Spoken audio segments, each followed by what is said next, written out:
প্রিয় ভাই, পৃথিবীর সবচেয়ে বিপজ্জনক রোগ কি জানেন? ক্যান্সার, হৃদরোগ? না, সবচেয়ে ভয়াবহ রোগ হচ্ছে অন্তরের রোগ। এটা এমন এক রোগ যা শরীরের ওপর দেখা যায় না, ডাক্তার ধরতে পারে না, কিন্তু ধ্বংস করে দেয় পুরো ঈমান। আল্লাহ বলেন, তাদের অন্তরে আছে রোগ, আর আল্লাহ সেই রোগকে আরো বাড়িয়ে দেন। সূরা বাকারার 10 নম্বর আয়াত। এই রোগ এমন নয় যে আপনার শরীর ব্যথা করবে, বরং আপনি নামাজ পড়বেন ঠিকই, কিন্তু আপনার অন্তরে লোভ, অহংকার, হিংসা, রিয়া বাসা বাঁধবে। অন্তরের রোগের লক্ষণ কি? কেউ ভালো করলে জ্বলে যাওয়া, নিজের ইবাদত দেখানোর ইচ্ছা, অন্যকে ছোট ভাবা, নিজের গুনাহকে হালকা ভাবা, হালাল হারাম নিয়ে গাফেল থাকা। বাইরে আপনি ভালো মানুষ, কিন্তু ভিতরে ভেঙে পড়া, এটাই অন্তরের রোগের প্রতিফলন। কেন অন্তরের রোগ ভয়ঙ্কর? এই রোগ গোপনে ঈমান ধ্বংস করে। আপনি বুঝতেই পারবেন না, আপনার অন্তর ধীরে ধীরে আল্লাহর থেকে দূরে সরে যাচ্ছে।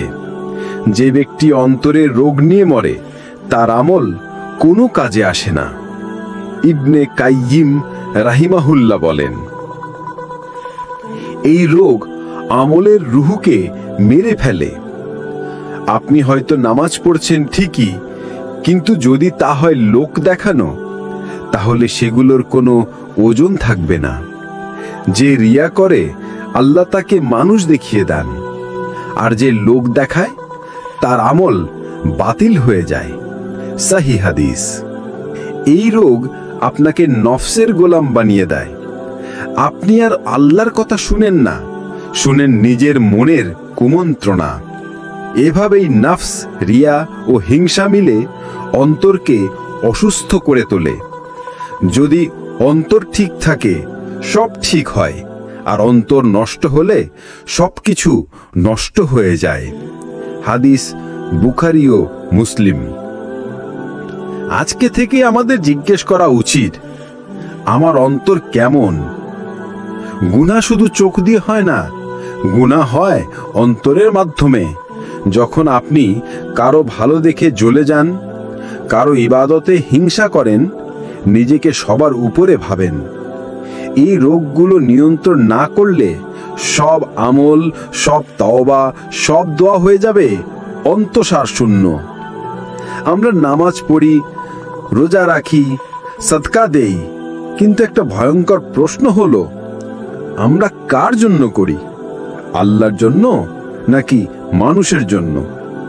যদি আপনার ইবাদতের মধ্যে থাকে লোক দেখানো মনোভাব, তাহলে সেটাই রিয়া, যেটা আল্লাহর কাছে শিরকের মতো ভয়ঙ্কর। রাসূল সাল্লাল্লাহু আলাইহি ওয়াসাল্লাম বলেন, তোমাদের জন্য সবচেয়ে ভয় পাই এমন শিরক হলো রিয়া বা লোক দেখানো। এই রিয়া কিয়ামতের দিন মানুষের সব আমল বাতিল করে দেবে। সহিহ হাদিস, মুসলিম। আল্লাহ শুধু ইবাদত চান না, তিনি চান তার জন্য খাঁটি ইবাদত। রিয়া কিভাবে কাজ করে? আপনি নামাজ পড়ছেন, হঠাৎ কেউ দেখছে, আপনার খুশু বেড়ে যায়। আপনি দান করলেন, তারপর তা নিয়ে পোস্ট দিলেন। আপনি ইসলামের কথা বললেন, কিন্তু ভিতরে ভাবলেন, সবাই ভাবুক আমি খুব ধার্মিক। এগুলো হলো রিয়ার সূক্ষ্ম রূপ, যা ধীরে ধীরে আপনার আমলগুলোকে খেয়ে ফেলে। রিয়ার ক্ষতি কি? রিয়া সমস্ত আমল নষ্ট করে দেয়। তারা নামাজ পড়ে লোক দেখানোর জন্য। সূরা মাউনের 6 নম্বর আয়াত। শুধু কাজ করলেই হবে না, আল্লাহ দেখেন নিয়াত। রিয়ার হৃদয়কে আল্লাহর স্মরণ থেকে সরিয়ে নেয়। আপনি ইবাদত করছেন, কিন্তু আল্লাহর বদলে আপনি ভাবছেন মানুষ কি বলবে। এই ইবাদতে কোনো বরকত থাকে না, শুধু বাহ্যিক আড়ম্বর থাকে। রিয়া শয়তানের সবচেয়ে সফল ফাঁদ। আপনি ভাবেন আপনি ধার্মিক, কিন্তু শয়তান জানে আপনি লোক দেখাচ্ছেন। এটাই শয়তানের বিজয়। লোক দেখানো এমন একটি গুনাহ যা খুব সহজে বুঝে আসে না, তবুও ঈমানকে নিঃশেষ করে দেয়। ইবনে রজব হাম্বলি রাহিমাহুল্লাহ বলেন, রিয়া থেকে মুক্তির উপায় গোপনে আমল করুন। আপনি যদি সদকা করেন, কেউ যেন না জানে।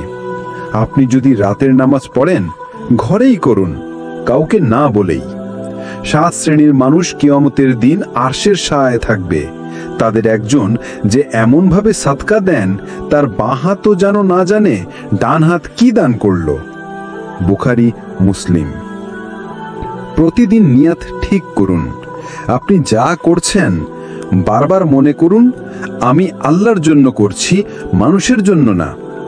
রিয়ার আক্রান্ত হলে ইস্তিগফার করুন, ইয়া আল্লাহ, আমি হয়তো আমার ইবাদতে রিয়া মিশিয়ে ফেলেছি, তুমি ক্ষমা করো এবং আমাকে খাঁটি বানাও। আপনার আমলকে রক্ষা করতে হলে আপনার নিয়তকে শুদ্ধ করতে হবে, কারণ লোক দেখানো ইবাদত হচ্ছে শয়তানের সবচেয়ে প্রিয় শিরক।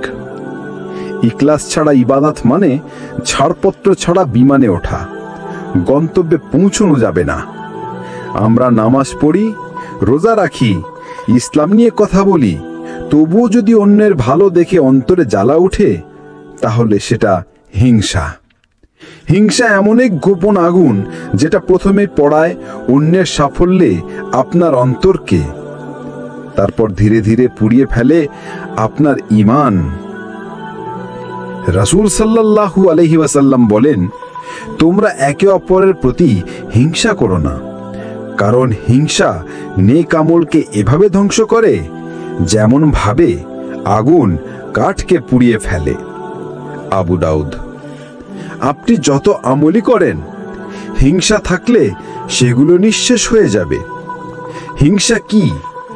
হিংসা হলো অন্যের কোনো নিয়ামত দেখে আপনার মনে কষ্ট হওয়া এবং চাই সে নিয়ামত সে হারাক। আপনি চুপ করে থাকলেও আল্লাহ জানেন আপনার অন্তরে কি আছে। হিংসার লক্ষণ কি কি? অন্যের সাফল্য দেখে মনের মধ্যে চাপা কষ্ট, কোনো ভালো সংবাদ শুনে মুখ গোমড়া হয়ে যাওয়া, মনে মনে বলা, ও কেন পেল, আমি কেন না? সুযোগ পেলে তার ইজ্জত নষ্ট করা বা ছোট করা, তার অনুপস্থিতিতে সমালোচনা করা, এগুলোই হিংসার বিষাক্ত চিহ্ন যা একজন মুমিনের অন্তর নষ্ট করে দেয়। হিংসার ফল কি হয়?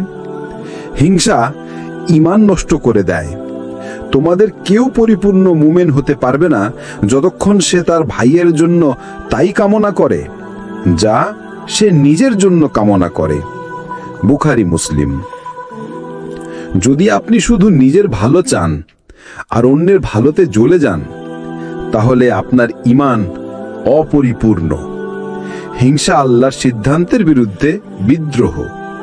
যখন আপনি কারো নিয়ামতে হিংসা করেন, আপনি আসলে আল্লাহর কুদরতের বিরুদ্ধে দাঁড়ান। সে কেন পেল মানে আপনি প্রশ্ন করছেন, আল্লাহ কেন দিলেন? হিংসা নিজেকেই পুড়িয়ে দেয়। আপনি ভাবেন আপনি তার ক্ষতি করছেন, কিন্তু বাস্তবে আপনি কষ্ট পাচ্ছেন। আপনার মানসিক শান্তি নষ্ট হয়, আপনি সুখে থাকতে পারেন না, আর আপনি হারান আল্লাহর রহমত। হিংসা থেকে বাঁচার উপায়?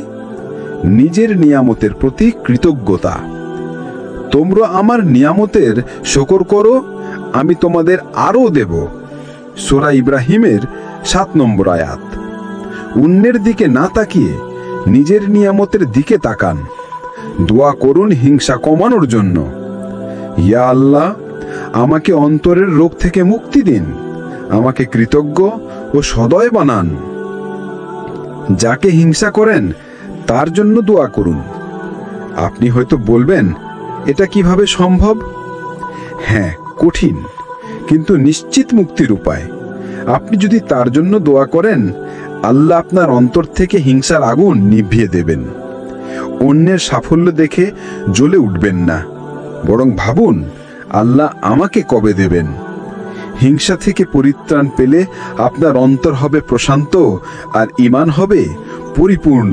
সব গুনাই ভয়ঙ্কর, কিন্তু একটা পাপ আছে যেটা ইবলিসকে জান্নাত থেকে বের করে দিয়েছে, সেটা অহংকার। না চুরি, না মদ, না ব্যভিচার, বরং আমি সেরা, আমি বড়, সে আমার সমান কি করে হয়। এই চিন্তাই তাকে লাঞ্ছিত করেছিল চিরজীবনের জন্য। আল্লাহ বলেন, আমি যখন আদমকে সেজদা করতে বললাম, তখন ইবলিস অহংকার করল, অতএব সে কুফর করল এবং অহংকারীদের অন্তর্ভুক্ত হল। সূরা বাকারা 34।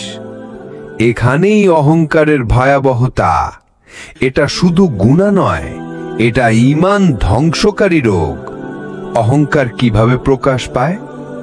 মানুষকে তুচ্ছ ভাবা, নিজের ইবাদত বা জ্ঞান নিয়ে গর্ব করা, কাউকে সালাম না দেওয়া কারণ সে ছোট, পরামর্শ শুনতে অপমান বোধ করা, ভুল স্বীকার না করে তর্কে লিপ্ত হওয়া। এইসব আচরণ আসলে অন্তরের দম্ভ, যা আল্লাহ সবচেয়ে অপছন্দ করেন। অহংকারের ফল কি হয়? জান্নাতে প্রবেশ নিষিদ্ধ।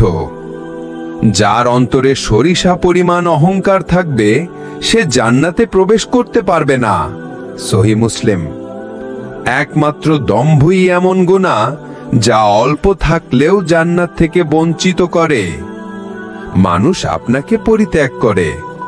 আপনি হয়তো নিজেকে বড় ভাবেন, কিন্তু মানুষ দূরে সরে যায় আপনার অহংকারে কষ্ট পেয়ে। আল্লাহ যাকে নিচে নামান, তাকে কেউ উঠাতে পারে না। ইবনে রজব রাহি। আল্লাহ নিজেই অহংকারীদের অপছন্দ করেন। নিশ্চয়ই আল্লাহ অহংকারী এবং আত্মপ্রশংসাকারীদের পছন্দ করেন না। সূরা লোকমান 18। আপনি যদি মানুষের চোখে বড় হন কিন্তু আল্লাহর চোখে ছোট হয়ে যান, তাহলে সব কিছুই ব্যর্থ। অহংকার থেকে মুক্তির উপায় নিজেকে গুনাহগার মনে করা।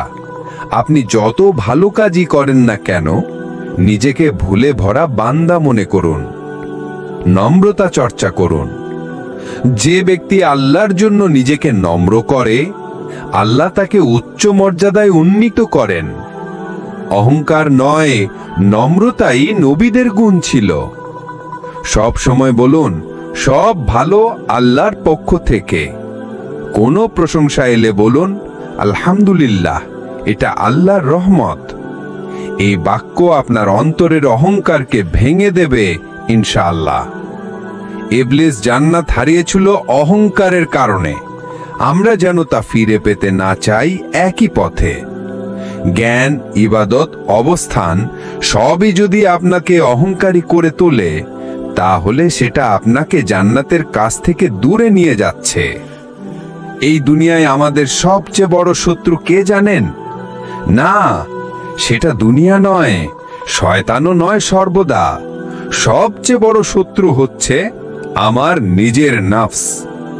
সেই নফস যে বলে, আরে এখনই তো সময়, আল্লাহ গফুরুর রহিম, পরে তওবা করব। সেই নফস যে আমাকে ভুলে ভুলে নিয়ে যায়, অথচ আমি ভাবি আমি ঠিকই আছি। আল্লাহ বলেন, নিশ্চয়ই নফস বারবার মন্দ কাজের নির্দেশ দেয়, তবে যার প্রতি আমার রব দয়া করেন সেই ব্যতিক্রম। সূরা ইউসুফ 53। এই নফসই আপনাকে নামাজ থেকে সরিয়ে দেয়, গুনাহকে হালকা মনে করায়, রিয়ার পথে ঠেলে দেয়। নফসের কুমন্ত্রণার ধরনগুলো কি কি? নিজেকে ভালো বানিয়ে উপস্থাপন করা। আপনি ভাবেন, আমি তো আলহামদুলিল্লাহ ঠিকই আছি, আমার কিছুই হয় না। এই আত্মতুষ্টি হলো ধ্বংসের শুরু। গুনাহকে স্বাভাবিক করে তোলা। একটু দেখলাম, কিছুই তো না, সামান্য কথা বলেছি, কেউ মরেনি। এই ভাবনাগুলোই নফসের ফাঁদ। পরে ঠিক করে নেব, এই আত্মবিশ্বাসে পাপ করা। আপনি বললেন, আল্লাহ তো ক্ষমাশীল। এই বিশ্বাসে আপনি পাপ করতে থাকেন, কিন্তু কে জানে আপনি তওবার সময় পাবেন কিনা। তারা পরিকল্পনা করে আর আল্লাহও পরিকল্পনা করেন, আর আল্লাহ হচ্ছেন সেরা পরিকল্পনাকারী। সূরা আলে ইমরান ৫৪। অন্তরের জিহাদ মানে কি? এটা সেই যুদ্ধ যেখানে আপনি লড়ছেন নিজের খেয়াল, শখ, কামনা, অলসতা আর অহংকারের বিরুদ্ধে। আপনি হয়তো ময়দানে যুদ্ধে যাননি, কিন্তু আপনি যদি নিজেকে নিয়ন্ত্রণ করেন তাহলে আপনি প্রতিদিন জিহাদুল আকবার করছেন। নফসকে পরাজিত করার উপায়: নিয়মিত আত্মসমালোচনা, মুহাসেবা। হিসাব হওয়ার আগে নিজের হিসাব করুন। ওমর রাদিয়াল্লাহু তাআলা। প্রতিদিন নিজের কাছে প্রশ্ন করুন, আজ আমি আল্লাহকে কতটা সন্তুষ্ট করলাম? আমার অন্তর কতটা বিশুদ্ধ? নফস ভাঙ্গার জন্য ইবাদতে কষ্ট সহ্য করুন। তাহাজ্জুদ, নফল রোজা, সাদকা, এই সব ইবাদত নফসের পছন্দ না, কিন্তু এগুলোই আপনাকে গড়ে তোলে। কোরআন ও দোয়ার মাধ্যমে অন্তরকে আলোকিত করুন। অন্তরের জিহাদ জয় করতে হলে প্রতিদিন কোরআনের সাথে সময় কাটাতে হবে। নিশ্চয়ই কোরআন মুমিনদের জন্য শিফা এবং রহমত। সূরা ইসরা ৮২। আপনার আসল শত্রু বাইরে নয়, সেটা আপনার ভিতরে। নফসকে জিততে দিলে আপনি হেরে যাবেন, আর যদি আপনি নফসের উপর জিতেন তাহলে আপনি আল্লাহর কাছে বিজয়ী বান্দা। সব ইবাদতের ভেতরের প্রাণ কি? নামাজ, রোজা, হজ, দান, সব কিছুর ভিত্তি কি? উত্তর একটাই, ইখলাস। অর্থাৎ আল্লাহর সন্তুষ্টি ছাড়া আর কোনো উদ্দেশ্য না থাকা। আপনি যদি এক ফোঁটা পানি দেন শুধু আল্লাহর জন্য, তা ওজনদার হতে পারে, আর আপনি যদি লাখ টাকা দেন লোক দেখানোর জন্য, তা মূল্যহীন হয়ে যায়। আল্লাহ বলেন, তাদেরকে আদেশ দেওয়া হয়েছিল শুধু এটার জন্য যে তারা যেন খাঁটি ভাবে আল্লাহর ইবাদত করে। সূরা বাইয়িনা ৫। ইখলাস ছাড়া কোনো আমলই আল্লাহ কবুল করেন না। ইখলাস কিভাবে বোঝা যায়?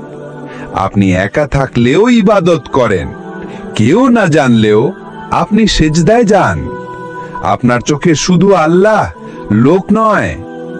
কেউ প্রশংসা না করলেও আপনি নিরবচ্ছিন্ন থাকেন। এই গুণই আপনাকে আল্লাহর কাছে প্রিয় বানায়। ইখলাসের ৩টি রূপ: গোপন ইবাদত, গোপন সম্পর্কের নিদর্শন। তাহাজ্জুদ, দান, কান্না, কেউ দেখে না, শুধু আপনি আর আপনার রব জানেন। যে দান করে এমন ভাবে যে তার বাম হাতও জানে না ডান হাত কি দান করলো, সে কিয়ামতে আরশের ছায়ায় থাকবে। বুখারী ও মুসলিম। প্রশংসায় আনন্দ না হওয়া, সমালোচনায় হতাশ না হওয়া। মানুষ কি বলল তাতে আপনার ইবাদতের কোনো পরিবর্তন হয় না, কারণ আপনি তো করছিলেন আল্লাহর জন্য। সফলতা না পেলেও ইবাদত চালিয়ে যাওয়া। আপনি দোয়া করেছেন, ফল পাননি, তবু ইবাদত থেকে সরে যাননি, কারণ আপনি চেয়েছেন শুধু আল্লাহর সন্তুষ্টি। ইখলাসের ফজিলত: একটা খাঁটি কাজই জান্নাতের কারণ হতে পারে। একবার একজন ব্যক্তি কুকুরকে পানি পান করায়। আল্লাহ তার এই খাঁটি কাজ দেখে তাকে জান্নাত দিলেন। বুখারী। কারণ কাজটি ছিল নিঃস্বার্থ, খাঁটি, অদ্বিতীয়। ইখলাসওয়ালা দোয়া কখনো ফেলে দেওয়া হয় না। এমন দোয়া আসমান চিরে আরশে পৌঁছে যায়, কারণ সেই ছিল অন্তরের গভীর থেকে আসা। ইখলাস মানুষকে আল্লাহর ঘনিষ্ঠ বানায়। আল্লাহর ওলিরা সেই সব বান্দা যারা লোক থেকে লুকিয়ে শুধু তার সন্তুষ্টির জন্য জীবন কাটায়। ইবনে কাইয়্যিম রাহি। আমল বড় না, আমলের পিছনে নিয়াত বড়। আপনি আজ যা করছেন তা কি শুধু আল্লাহর জন্য, নাকি মানুষ দেখছে এই চিন্তা মাথায় আছে? ইখলাস আনা মানে নিজেকে লুকানো নয়, বরং নিজেকে শুধরে নেওয়া। যদি হৃদয়ে আগুন জ্বলে গুনাহের ঘন কুয়াশায় ঢেকে যায় আত্মা। রিয়া, হিংসা, অহংকার আর শয়তানের ফাঁদে আটকান মন। তখন একটিই রাস্তা, তাওবা ও তাজকিয়া, আত্মশুদ্ধি। আল্লাহ বলেন, নিশ্চয় সফল হলো সেই ব্যক্তি যে নিজের নফসকে পরিশুদ্ধ করল। সূরা আশ-শামস ৯ নম্বর আয়াত। অন্তরের রোগগুলো ভালো করার জন্য শুধু জ্ঞান নয়, দরকার চিকিৎসা। আর সেই চিকিৎসাই হলো তাওবা মানে ফিরে আসা, আর তাজকিয়া মানে পরিশুদ্ধ হওয়া। তাওবা মানে শুধু কান্না নয়, তাওবা মানে ফিরে আসার সাহস। গুনাহের পর কষ্টবোধ করা, লজ্জা পাওয়া, ভবিষ্যতে না করার প্রতিজ্ঞা এবং আল্লাহর কাছে ফিরে আসা। হে ঈমানদারগণ, তোমরা আল্লাহর কাছে বিশুদ্ধ তাওবা করো। সূরা তাহরিম ৮ নম্বর আয়াত। বিশুদ্ধ তাওবা মানে ভিতরের দুনিয়াকে পরিবর্তন করা। তাজকিয়া মানে কি? এটি একটি প্রক্রিয়া যার মাধ্যমে অন্তর হয় পরিশুদ্ধ, গুনাহের আগুন নিভে যায় আর আত্মা পায় প্রশান্তি। যে ব্যক্তি অন্তরকে পবিত্র করল সে সফল। সূরা আল আলা 14 নম্বর আয়াত। তাজকিয়া করার রাসূলি উপায়: নিয়মিত তাওবা ও ইস্তিগফার। রাসূল সাল্লাল্লাহু আলাইহি ওয়াসাল্লাম প্রতিদিন ৭০ থেকে ১০০ বার ইস্তিগফার করতেন। আমরা কতবার করি? আমি প্রতিদিন ৭০ বারের বেশি তাওবা করি। বুখারী। নফল ইবাদত, রুহানিয়ত বাড়ায়। তাহাজ্জুদ, রোজা, কুরআন তিলাওয়াত, এই আমলগুলো আত্মাকে পরিশুদ্ধ করে। আল্লাহের সন্তুষ্টির জন্য গোপন ভালো কাজ, নাম প্রকাশ না করে সাহায্য করা, কারোর দুঃখ দূর করা শুধু আল্লাহর জন্য। এইসব কাজ অন্তরের কালিমা দূর করে, ইখলাস গড়ে তোলে। নেক সঙ্গীদের সান্নিধ্যে থাকা, আল্লাহর কথা স্মরণ করে এমন ব্যক্তির সাথে থাকো যে তোমাকে আখিরাত মনে করিয়ে দেয়। ইবনে কাসির তাফসির। কারণ নেক সঙ্গী অন্তরের আয়না। তাওবা হলো ফিরে আসা, আর তাজকিয়া হলো নতুন ভাবে বাঁচা। এই দুটো ছাড়া অন্তরের রোগগুলো ভালো হয় না। আপনার হৃদয় শুদ্ধ হলেই আপনার ঈমান আলোকিত হবে। আমরা যখন আত্মশুদ্ধির কথা বলি তখন আমাদের সামনে সবচেয়ে উজ্জ্বল উদাহরণ কারা? রাসূল সাল্লাল্লাহু আলাইহি ওয়াসাল্লামের সাহাবীরা। তাদের মধ্যেই ছিল সেই হৃদয় যারা গুনাহ থেকে ফিরে এসে হয়ে গিয়েছিলেন ইসলামের মশালবাহী। আল্লাহ বলেন, মুহাজির ও আনসারদের মধ্যে যারা প্রথম এবং যারা উত্তমভাবে তাদের অনুসরণ করেছে, আল্লাহ তাদের প্রতি সন্তুষ্ট এবং তারাও তার প্রতি সন্তুষ্ট। সূরা তাওবা ১০০ নম্বর আয়াত। কিভাবে তারা সেই সন্তুষ্টির উচ্চতায় পৌঁছলেন? তারা হৃদয় পরিবর্তন করেছিলেন। হযরত ওমর রাদিয়াল্লাহু তাআলা আনহু, যে হৃদয় একসময় ছিল ঘৃণায় পূর্ণ, ইসলাম গ্রহণের আগে তিনি ছিলেন ইসলাম বিদ্বেষী। এমনকি রাসূল সাল্লাল্লাহু আলাইহি ওয়াসাল্লামকে হত্যা করতে রওনা দিয়েছিলেন। কিন্তু কয়েকটি আয়াত শুনেই তার হৃদয় কেঁদে উঠেছিল। তাহা, আমি এক মহিমান্বিত কুরআন নাজিল করেছি। সূরা তহা। এরপর তিনি এমন আত্মশুদ্ধির পথে পা রাখলেন যে রাসূল সাল্লাল্লাহু আলাইহি ওয়াসাল্লাম বলেছিলেন, ওমর ও শয়তানের পথ আলাদা। হযরত খালিদ ইবনে ওয়ালিদ রাদিয়াল্লাহু তাআলা আনহু, যুদ্ধ থেকে আত্মশুদ্ধির জিহাদ। তিনি ছিলেন ইসলামের বিরুদ্ধে বড় যুদ্ধ পরিকল্পনাকারী। উহুদের যুদ্ধে মুসলিমদের পরাজয়ের প্রধান রণকৌশলী। কিন্তু এক সময় অন্তরে প্রশ্ন জেগে ওঠে, আমি কি সত্যের বিরুদ্ধে যুদ্ধ করছি? তিনি ইসলাম গ্রহণ করে নিজের সব অহংকার ভেঙে দেন, নিজেকে সঁপে দেন আত্মশুদ্ধির ময়দানে। রাসূল সাল্লাল্লাহু আলাইহি ওয়াসাল্লাম তাকে বলেছিলেন, তুমি আল্লাহর তরবারি। এই সাইফুল্লাহ নামে তিনি অনেক বেলেত জয় করেছিলেন। হযরত কাব ইবনে মালিক রাদিয়াল্লাহু তাআলা আনহু, সত্য বলার শক্তি ও আত্মশুদ্ধির কান্না। তিনি তাবুক যুদ্ধে অংশ নিতে ব্যর্থ হয়েছিলেন, অথচ ছিল না কোনো অজুহাত। তার অন্তর তাকে ধ্বংস করছিল। তিনি সত্য বললেন, দুনিয়াবী শাস্তি মেনে নিলেন, কিন্তু আল্লাহ তার তাওবা কবুল করলেন কোরআনের আয়াতের মাধ্যমে। আল্লাহ 3 জনকে ক্ষমা করেছেন। সূরা তাওবা 118 নম্বর আয়াত। তিনি জীবনের শেষ পর্যন্ত আর কোনো মিথ্যা বলেননি। এই সব গল্প আমাদের কি শেখায়? অন্তর বদলালে জীবন বদলায়। গুনাহ যত বড়ই হোক, আল্লাহর ক্ষমা বড়।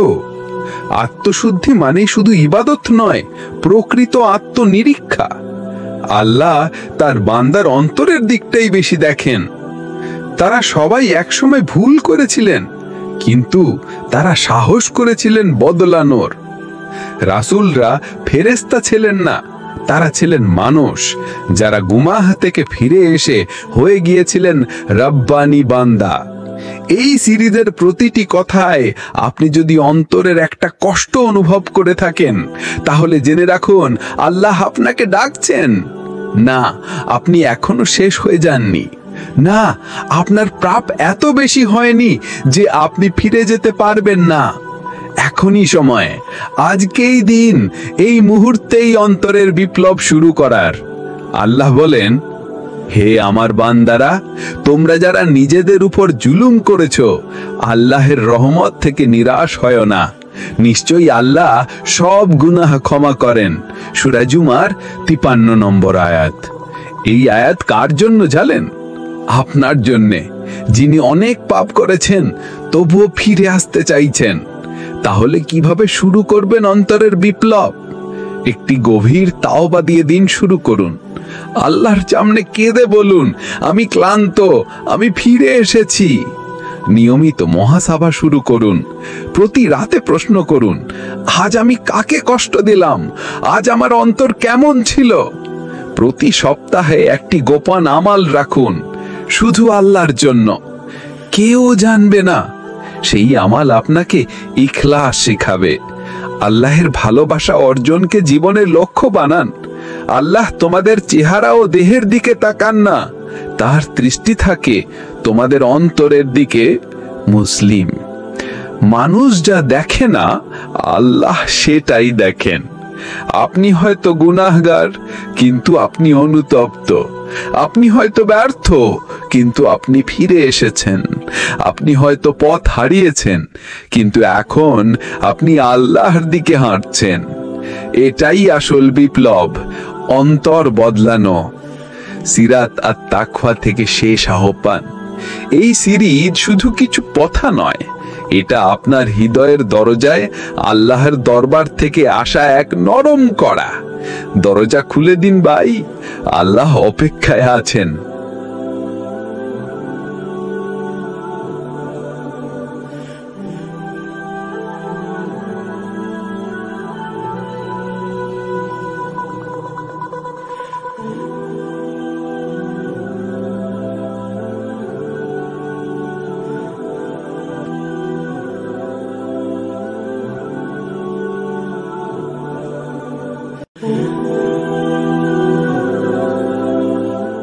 প্রিয় ভাই, পৃথিবীর সবচেয়ে বিপজ্জনক রোগ কি জানেন? ক্যান্সার? হৃদরোগ? না, সবচেয়ে ভয়াবহ রোগ হচ্ছে অন্তরের রোগ।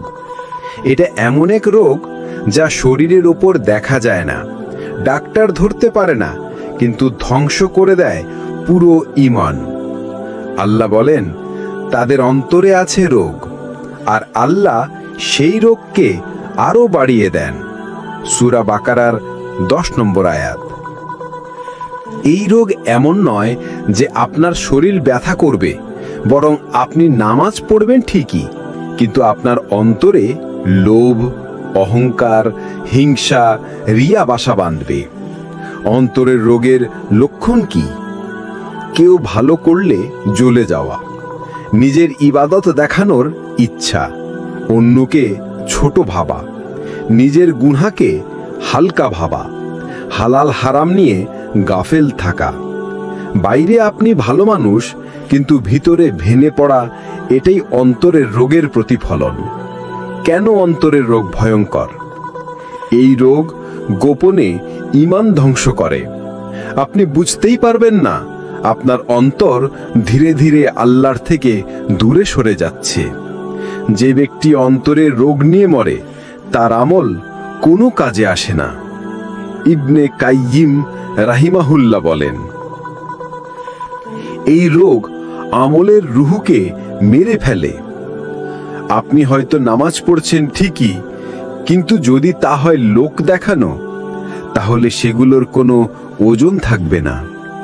যে রিয়া করে আল্লাহ তাকে মানুষ দেখিয়ে দেন, আর যে লোক দেখায় তার আমল বাতিল হয়ে যায়। সহিহ হাদিস। এই রোগ আপনাকে নফসের গোলাম বানিয়ে দেয়। আপনি আর আল্লাহর কথা শুনেন না, শুনেন নিজের মনের কুমন্ত্রণা। এভাবেই নফস, রিয়া ও হিংসা মিলে অন্তরকে অসুস্থ করে তোলে। যদি অন্তর ঠিক থাকে সব ঠিক হয়, আর অন্তর নষ্ট হলে সবকিছু নষ্ট হয়ে যায়।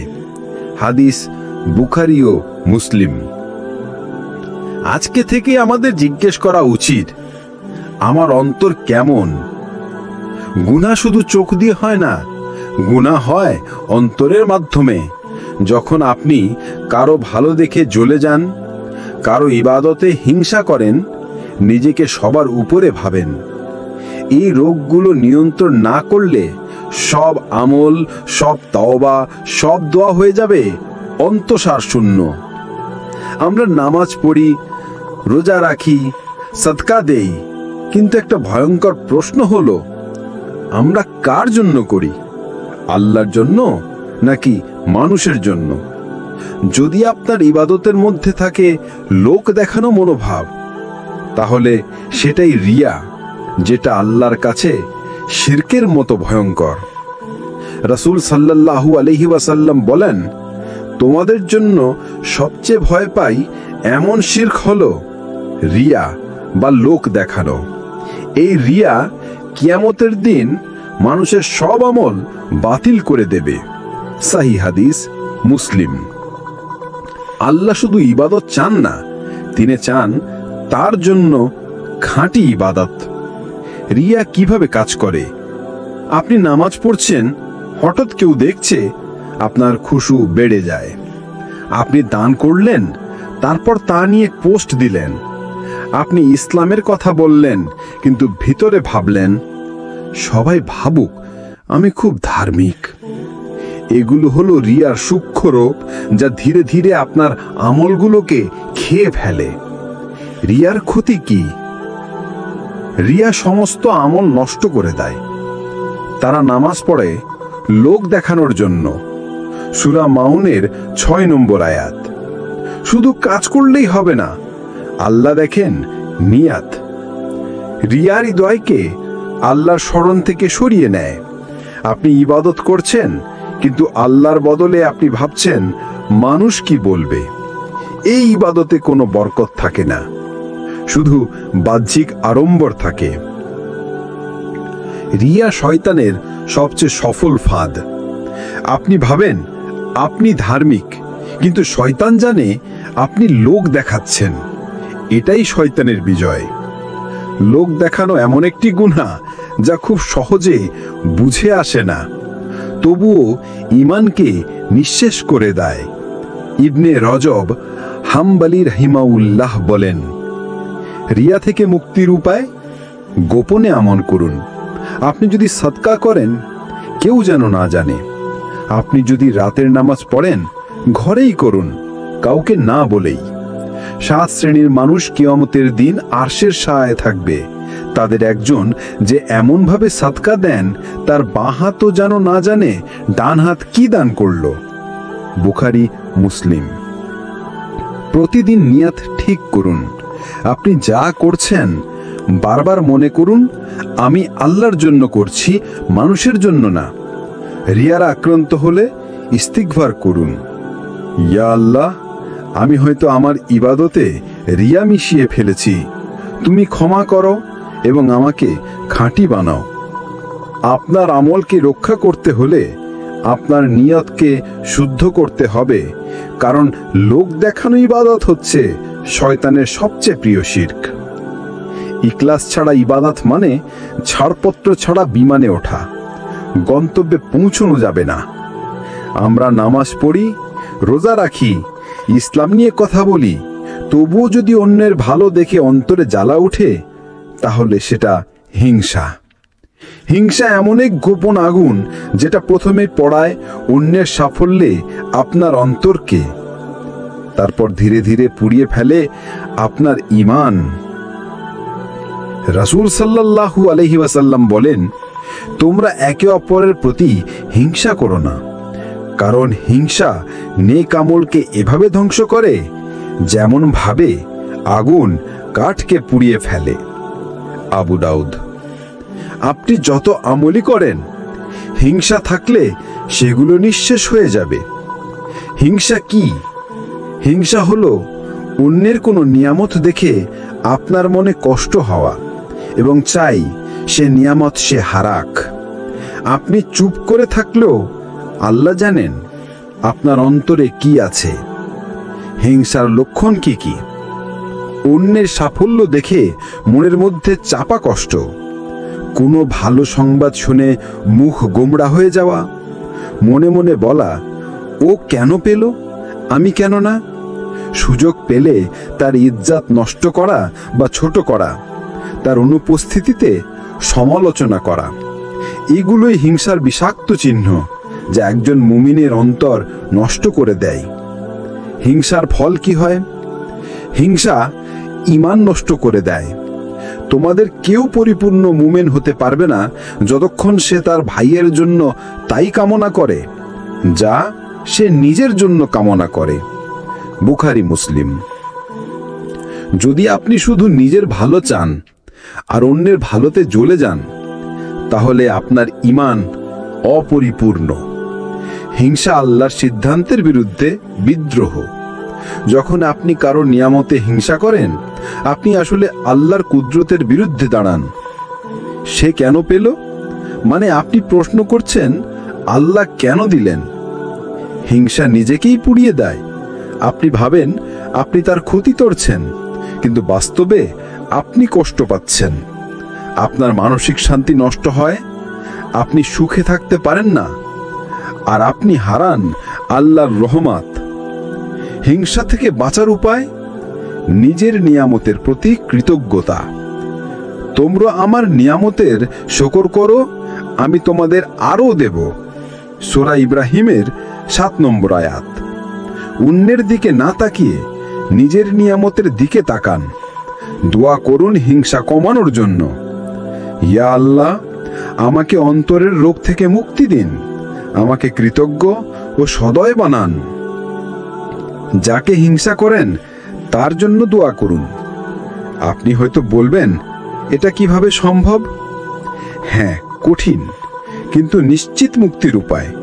আপনি যদি তার জন্য দোয়া করেন, আল্লাহ আপনার অন্তর থেকে হিংসার আগুন নিভিয়ে দেবেন। অন্যের সাফল্য দেখে জ্বলে উঠবেন না, বরং ভাবুন, আল্লাহ আমাকে কবে দেবেন। হিংসা থেকে পরিত্রাণ পেলে আপনার অন্তর হবে প্রশান্ত আর ঈমান হবে পরিপূর্ণ। সব গুনাই ভয়ঙ্কর, কিন্তু একটা পাপ আছে যেটা ইবলিসকে জান্নাত থেকে বের করে দিয়েছে, সেটা অহংকার। না চুরি, না মদ, না ব্যভিচার, বরং আমি সেরা, আমি বড়, সে আমার সমান কি করে হয়, এই চিন্তাই তাকে লাঞ্ছিত করেছিল চিরজীবনের জন্য। আল্লাহ বলেন, আমি যখন আদমকে সেজদা করতে বললাম, তখন ইবলিস অহংকার করল, অতএব সে কুফর করল এবং অহংকারীদের অন্তর্ভুক্ত হল। সূরা বাকারা 34। এখানেই অহংকারের ভয়াবহতা। এটা শুধু গুনাহ নয়, এটা ঈমান ধ্বংসকারী রোগ। অহংকার কিভাবে প্রকাশ পায়? মানুষকে তুচ্ছ ভাবা, নিজের ইবাদত বা জ্ঞান নিয়ে গর্ব করা, কাউকে সালাম না দেওয়া কারণ সে ছোট, পরামর্শ শুনতে অপমান বোধ করা, ভুল স্বীকার না করে তর্কে লিপ্ত হওয়া, এইসব আচরণ আসলে অন্তরের দম্ভ, যা আল্লাহ সবচেয়ে অপছন্দ করেন। অহংকারের ফল কি হয়? জান্নাতে প্রবেশ নিষিদ্ধ। যার অন্তরে সরিষা পরিমাণ অহংকার থাকবে সে জান্নাতে প্রবেশ করতে পারবে না। সহিহ মুসলিম। একমাত্র দম্ভই এমন গুনাহ যা অল্প থাকলেও জান্নাত থেকে বঞ্চিত করে। মানুষ আপনাকে পরিত্যাগ করে। আপনি হয়তো নিজেকে বড় ভাবেন, কিন্তু মানুষ দূরে সরে যায় আপনার অহংকারে কষ্ট পেয়ে। আল্লাহ যাকে নিচে নামান তাকে কেউ উঠাতে পারে না। ইবনে রজব রাহি। আল্লাহ নিজেই অহংকারীদের অপছন্দ করেন। নিশ্চয়ই আল্লাহ অহংকারী এবং আত্মপ্রশংসাকারীদের পছন্দ করেন না। সূরা লোকমান 18। আপনি যদি মানুষের চোখে বড় হন কিন্তু আল্লাহর চোখে ছোট হয়ে যান, তাহলে সব কিছুই ব্যর্থ। অহংকার থেকে মুক্তির উপায় নিজেকে গুনাহগার মনে করা।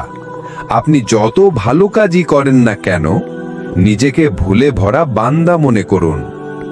নম্রতা চর্চা করুন। যে ব্যক্তি আল্লাহর জন্য নিজেকে নম্র করে, আল্লাহ তাকে উচ্চ মর্যাদায় উন্নীত করেন। অহংকার নয়, নম্রতাই নবীদের গুণ ছিল। সব সময় বলুন, সব ভালো আল্লাহর পক্ষ থেকে। কোনো প্রশংসা এলে বলুন, আলহামদুলিল্লাহ, এটা আল্লাহর রহমত। এই বাক্য আপনার অন্তরের অহংকারকে ভেঙে দেবে ইনশাআল্লাহ। ইবলিস জান্নাত হারিয়েছিল অহংকারের কারণে। আমরা যেন তা ফিরে পেতে না চাই একই পথে। জ্ঞান, ইবাদত, অবস্থান সবই যদি আপনাকে অহংকারী করে তোলে, তাহলে সেটা আপনাকে জান্নাতের কাছ থেকে দূরে নিয়ে যাচ্ছে। এই দুনিয়ায় আমাদের সবচেয়ে বড় শত্রু কে জানেন? না, সেটা দুনিয়া নয়, শয়তানও নয় সর্বদা। সবচেয়ে বড় শত্রু হচ্ছে আমার নিজের নফস। সেই নফস যে বলে, আরে এখনই তো সময়, আল্লাহ গফুরুর রহিম, পরে তওবা করব। সেই নফস যে আমাকে ভুলে ভুলে নিয়ে যায়, অথচ আমি ভাবি আমি ঠিকই আছি। আল্লাহ বলেন, নিশ্চয়ই নফস বারবার মন্দ কাজের নির্দেশ দেয়, তবে যার প্রতি আমার রব দয়া করেন সেই ব্যতিক্রম। সূরা ইউসুফ 53। এই নফসই আপনাকে নামাজ থেকে সরিয়ে দেয়, গুনাহকে হালকা মনে করায়, রিয়ার পথে ঠেলে দেয়। নফসের কুমন্ত্রণার ধরনগুলো কি কি? নিজেকে ভালো বানিয়ে উপস্থাপন করা। আপনি ভাবেন, আমি তো আলহামদুলিল্লাহ ঠিকই আছি, আমার কিছুই হয় না। এই আত্মতুষ্টি হলো ধ্বংসের শুরু। গুনাহকে স্বাভাবিক করে তোলা। একটু দেখলাম কিছুই তো না, সামান্য কথা বলেছি, কেউ মরেনি। এই ভাবনাগুলোই নফসের ফাঁদ। পরে ঠিক করে নেব, এই আত্মবিশ্বাসে পাপ করা। আপনি বললেন, আল্লাহ তো ক্ষমাশীল। এই বিশ্বাসে আপনি পাপ করতে থাকেন, কিন্তু কে জানে আপনি তওবার সময় পাবেন কিনা। তারা পরিকল্পনা করে, আর আল্লাহও পরিকল্পনা করেন, আর আল্লাহ হচ্ছেন সেরা পরিকল্পনাকারী। সূরা আলে ইমরান 54। অন্তরের জিহাদ মানে কি? এটা সেই যুদ্ধ যেখানে আপনি লড়ছেন নিজের খেয়াল, শখ, কামনা, অলসতা আর অহংকারের বিরুদ্ধে। আপনি হয়তো ময়দানে যুদ্ধে যাননি, কিন্তু আপনি যদি নিজেকে নিয়ন্ত্রণ করেন, তাহলে আপনি প্রতিদিন জিহাদুল আকবার করছেন। নফসকে পরাজিত করার উপায় নিয়মিত আত্মসমালোচনা, মুহাসেবা। হিসাব হওয়ার আগে নিজের হিসাব করুন। ওমর রাদিয়াল্লাহু তাআলা। প্রতিদিন নিজের কাছে প্রশ্ন করুন, আজ আমি আল্লাহকে কতটা সন্তুষ্ট করলাম? আমার অন্তর কতটা বিশুদ্ধ? নফস ভাঙ্গার জন্য ইবাদতে কষ্ট সহ্য করুন। তাহাজ্জুদ, নফল রোজা, সাদকা, এই সব ইবাদত নফসের পছন্দ না, কিন্তু এগুলোই আপনাকে গড়ে তোলে। কোরআন ও দোয়ার মাধ্যমে অন্তরকে আলোকিত করুন। অন্তরের জিহাদ জয় করতে হলে প্রতিদিন কোরআনের সাথে সময় কাটাতে হবে। নিশ্চয়ই কোরআন মুমিনদের জন্য শিফা এবং রহমত। সূরা ইসরা ৮২। আপনার আসল শত্রু বাইরে নয়, সেটা আপনার ভিতরে। নফসকে জিততে দিলে আপনি হেরে যাবেন, আর যদি আপনি নফসের উপর জিতেন তাহলে আপনি আল্লাহর কাছে বিজয়ী বান্দা। সব ইবাদতের ভেতরের প্রাণ কি? নামাজ, রোজা, হজ, দান, সব কিছুর ভিত্তি কি? উত্তর একটাই, ইখলাস। অর্থাৎ আল্লাহর সন্তুষ্টি ছাড়া আর কোনো উদ্দেশ্য না থাকা। আপনি যদি এক ফোঁটা পানি দেন শুধু আল্লাহর জন্য, তা ওজনদার হতে পারে, আর আপনি যদি লাখ টাকা দেন লোক দেখানোর জন্য, তা মূল্যহীন হয়ে যায়। আল্লাহ বলেন, তাদেরকে আদেশ দেওয়া হয়েছিল শুধু এটার জন্য যে তারা যেন খাঁটি ভাবে আল্লাহর ইবাদত করে। সূরা বাইয়িনা ৫। ইখলাস ছাড়া কোনো আমলই আল্লাহ কবুল করেন না। ইখলাস কিভাবে বোঝা যায়? আপনি একা থাকলেও ইবাদত করেন, কেউ না জানলেও আপনি সেজদায় যান। আপনার চোখে শুধু আল্লাহ, লোক নয়। কেউ প্রশংসা না করলেও আপনি নিরবচ্ছিন্ন থাকেন। এই গুণই আপনাকে আল্লাহর কাছে প্রিয় বানায়। ইখলাসের ৩টি রূপ: গোপন ইবাদত, গোপন সম্পর্কের নিদর্শন। তাহাজ্জুদ, দান, কান্না কেউ দেখে না, শুধু আপনি আর আপনার রব জানেন। যে দান করে এমন ভাবে যে তার বাম হাতও জানে না ডান হাত কি দান করলো, সে কিয়ামতে আরশের ছায়ায় থাকবে। বুখারী ও মুসলিম।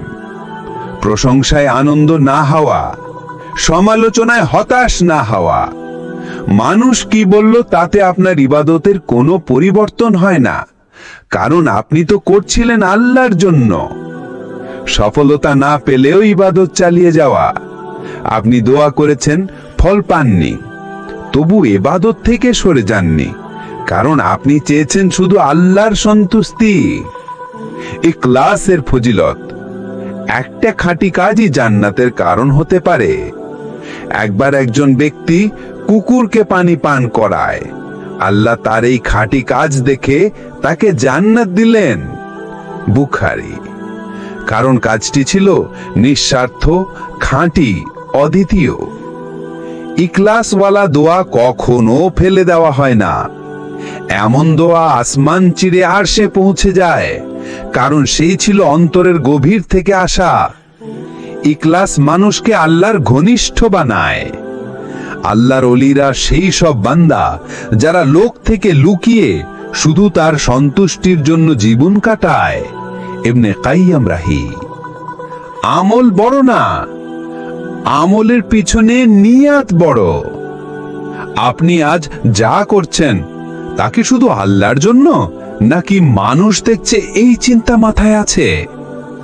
ইখলাস আনা মানে নিজেকে লুকানো নয়, বরং নিজেকে শুধরে নেওয়া। যদি হৃদয়ে আগুন জ্বলে, গুনাহের ঘন কুয়াশায় ঢেকে যায় আত্মা, রিয়া, হিংসা, অহংকার আর শয়তানের ফাঁদে আটকান মন, তখন একটিই রাস্তা, তাওবা ও তাজকিয়া, আত্মশুদ্ধি। আল্লাহ বলেন, নিশ্চয় সফল হলো সেই ব্যক্তি যে নিজের নফসকে পরিশুদ্ধ করল। সূরা আশ-শামস ৯ নম্বর আয়াত। অন্তরের রোগগুলো ভালো করার জন্য শুধু জ্ঞান নয়, দরকার চিকিৎসা। আর সেই চিকিৎসাই হলো তাওবা মানে ফিরে আসা, আর তাজকিয়া মানে পরিশুদ্ধ হওয়া। তাওবা মানে শুধু কান্না নয়, তাওবা মানে ফিরে আসার সাহস। গুনাহের পর কষ্টবোধ করা, লজ্জা পাওয়া, ভবিষ্যতে না করার প্রতিজ্ঞা এবং আল্লাহর কাছে ফিরে আসা। হে ঈমানদারগণ, তোমরা আল্লাহর কাছে বিশুদ্ধ তাওবা করো। সূরা তাহরিম ৮ নম্বর আয়াত। বিশুদ্ধ তাওবা মানে ভিতরের দুনিয়াকে পরিবর্তন করা। তাজকিয়া মানে কি? এটি একটি প্রক্রিয়া যার মাধ্যমে অন্তর হয় পরিশুদ্ধ, গুনাহের আগুন নিভে যায় আর আত্মা পায় প্রশান্তি। যে ব্যক্তি অন্তরকে পবিত্র করল সে সফল, সূরা আল আলা 14 নম্বর আয়াত। তাজকিয়া করার রাসূলি উপায়: নিয়মিত তাওবা ও ইস্তিগফার। রাসূল সাল্লাল্লাহু আলাইহি ওয়াসাল্লাম প্রতিদিন 70 থেকে 100 বার ইস্তিগফার করতেন। আমরা কতবার করি? আমি প্রতিদিন 70 বারের বেশি তাওবা করি। বুখারী। নফল ইবাদত, রুহানিয়ত বাগায়, তাহাজ্জুদ, রোজা, কুরআন তিলাওয়াত, এই আমলগুলো আত্মাকে পরিশুদ্ধ করে। আল্লাহের সন্তুষ্টির জন্য গোপন ভালো কাজ, নাম প্রকাশ না করে সাহায্য করা, কারোর দুঃখ দূর করা শুধু আল্লাহর জন্য, এইসব কাজ অন্তরের কালিমা দূর করে, ইখলাস গড়ে তোলে। নেক সঙ্গীদের সান্নিধ্যে থাকা, আল্লাহর কথা স্মরণ করে এমন ব্যক্তির সাথে থাকো যে তোমাকে আখিরাত মনে করিয়ে দেয়। ইবনে কাসির তাফসির। কারণ নেক সঙ্গী অন্তরের আয়না। তাওবা হলো ফিরে আসা, আর তাজকিয়া হলো নতুন ভাবে বাঁচা। এই দুটো ছাড়া অন্তরের রোগগুলো ভালো হয় না। আপনার হৃদয় শুদ্ধ হলেই আপনার ঈমান আলোকিত হবে। আমরা যখন আত্মশুদ্ধির কথা বলি তখন আমাদের সামনে সবচেয়ে উজ্জ্বল উদাহরণ কারা? রাসূল সাল্লাল্লাহু আলাইহি ওয়াসাল্লামের সাহাবীরা। তাদের মধ্যেই ছিল সেই হৃদয় যারা গুনাহ থেকে ফিরে এসে হয়ে গিয়েছিলেন ইসলামের মশালবাহী। আল্লাহ বলেন, মুহাজির ও আনসারদের মধ্যে যারা প্রথম এবং যারা উত্তমভাবে তাদের অনুসরণ করেছে, আল্লাহ তাদের প্রতি সন্তুষ্ট এবং তারাও তার প্রতি সন্তুষ্ট। সূরা তাওবা 100 নম্বর আয়াত। কিভাবে তারা সেই সন্তুষ্টির উচ্চতায় পৌঁছলেন? তারা হৃদয় পরিবর্তন করেছিলেন। হযরত ওমর রাদিয়াল্লাহু তাআলা আনহু, যে হৃদয় একসময় ছিল ঘৃণায় পূর্ণ, ইসলাম গ্রহণের আগে তিনি ছিলেন ইসলাম বিদ্বেষী। এমনকি রাসূল সাল্লাল্লাহু আলাইহি ওয়াসাল্লামকে হত্যা করতে রওনা দিয়েছিলেন। কিন্তু কয়েকটি আয়াত শুনেই তার হৃদয় কেঁদে উঠেছিল। তাহা, আমি এক মহিমান্বিত কুরআন নাজিল করেছি। সূরা তাহা। এরপর তিনি এমন আত্মশুদ্ধির পথে পা রাখলেন যে রাসূল সাল্লাল্লাহু আলাইহি ওয়াসাল্লাম বলেছিলেন, ওমর ও শয়তানের পথ আলাদা। হযরত খালিদ ইবনে ওয়ালিদ রাদিয়াল্লাহু তাআলা আনহু, যুদ্ধ থেকে আত্মশুদ্ধির জিহাদ। তিনি ছিলেন ইসলামের বিরুদ্ধে বড় যুদ্ধ পরিকল্পনাকারী। উহুদের যুদ্ধে মুসলিমদের পরাজয়ের প্রধান রণকৌশলী। কিন্তু এক সময় অন্তরে প্রশ্ন জেগে ওঠে, আমি কি সত্যের বিরুদ্ধে যুদ্ধ করছি? তিনি ইসলাম গ্রহণ করে নিজের সব অহংকার ভেঙে দেন, নিজেকে সঁপে দেন আত্মশুদ্ধির ময়দানে। রাসূল সাল্লাল্লাহু আলাইহি ওয়াসাল্লাম তাকে বলেছিলেন, তুমি আল্লাহর তরবারি। এই সাইফুল্লাহ নামে তিনি অনেক বেলেত জয় করেছিলেন। হযরত কাব ইবনে মালিক রাদিয়াল্লাহু তাআলা আনহু, সত্য বলার শক্তি ও আত্মশুদ্ধির কান্না। তিনি তাবুক যুদ্ধে অংশ নিতে ব্যর্থ হয়েছিলেন, অথচ ছিল না কোনো অজুহাত। তার অন্তর তাকে ধ্বংস করছিল। তিনি সত্য বললেন, দুনিয়াবি শাস্তি মেনে নিলেন, কিন্তু আল্লাহ তার তাওবা কবুল করলেন কুরআনের আয়াতের মাধ্যমে। আল্লাহ 3 জনকে ক্ষমা করেছেন। সূরা তাওবা 118 নম্বর আয়াত। তিনি জীবনের শেষ পর্যন্ত আর কোনো মিথ্যা বলেননি। এই সব গল্প আমাদের কি শেখায়? অন্তর বদলালে জীবন বদলায়। গুনাহ যত বড়ই হোক, আল্লাহর ক্ষমা বড়। আত্মশুদ্ধি মানে শুধু ইবাদত নয়, প্রকৃত আত্মনিরীক্ষা। আল্লাহ তার বান্দার অন্তরের দিকটাই বেশি দেখেন। তারা সবাই একসময় ভুল করেছিলেন, কিন্তু তারা সাহস করেছিলেন বদলানোর। রাসূলরা ফেরেশতা ছিলেন না, তারা ছিলেন মানুষ যারা গুনাহ থেকে ফিরে এসে হয়ে গিয়েছিলেন রব্বানি বান্দা। এই সিরিজের প্রতিটি কথায় আপনি যদি অন্তরের একটা কষ্ট অনুভব করে থাকেন, তাহলে জেনে রাখুন আল্লাহ আপনাকে ডাকছেন। না, আপনি এখনো শেষ হয়ে যাননি। না, আপনার পাপ এত বেশি হয়নি যে আপনি ফিরে যেতে পারবেন না। এখনই সময়, আজকেই দিন, এই মুহূর্তেই অন্তরের বিপ্লব শুরু করার। আল্লাহ বলেন, হে আমার বান্দারা, তোমরা যারা নিজেদের উপর জুলুম করেছো, আল্লাহের রহমত থেকে নিরাশ হয় না। নিশ্চয়ই আল্লাহ সব গুনাহ ক্ষমা করেন। সূরা জুমার 53 নম্বর আয়াত। এই আয়াত কার জন্য জানেন? আপনার জন্যে, যিনি অনেক পাপ করেছেন তবুও ফিরে আসতে চাইছেন। তাহলে কিভাবে শুরু করবেন অন্তরের বিপ্লব? একটি গভীর তাওবা দিয়ে দিন শুরু করুন। আল্লাহর সামনে কেঁদে বলুন, আমি ক্লান্ত, আমি ফিরে এসেছি। নিয়মিত মহাসভা শুরু করুন। প্রতি রাতে প্রশ্ন করুন, আজ আমি কাকে কষ্ট দিলাম? আজ আমার অন্তর কেমন ছিল? প্রতি সপ্তাহে একটি গোপন আমাল রাখুন, শুধু আল্লাহর জন্য। কেউ জানবে না। সেই আমাল আপনাকে ইখলাস শেখাবে। আল্লাহের ভালোবাসা অর্জনকে জীবনের লক্ষ্য বানান। আল্লাহ তোমাদের চেহারা ও দেহের দিকে তাকান না, তার দৃষ্টি থাকে তোমাদের অন্তরের দিকে। মুসলিম। মানুষ যা দেখে না, আল্লাহ সেটাই দেখেন। আপনি হয়তো গুনাহগার, কিন্তু আপনি অনুতপ্ত। আপনি হয়তো ব্যর্থ, কিন্তু আপনি ফিরে এসেছেন। আপনি হয়তো পথ হারিয়েছেন, কিন্তু এখন আপনি আল্লাহর দিকে হাঁটছেন। এটাই আসল বিপ্লব, অন্তর বদলানো। সিরাত আত তাকওয়া থেকে শেষ আহ্বান।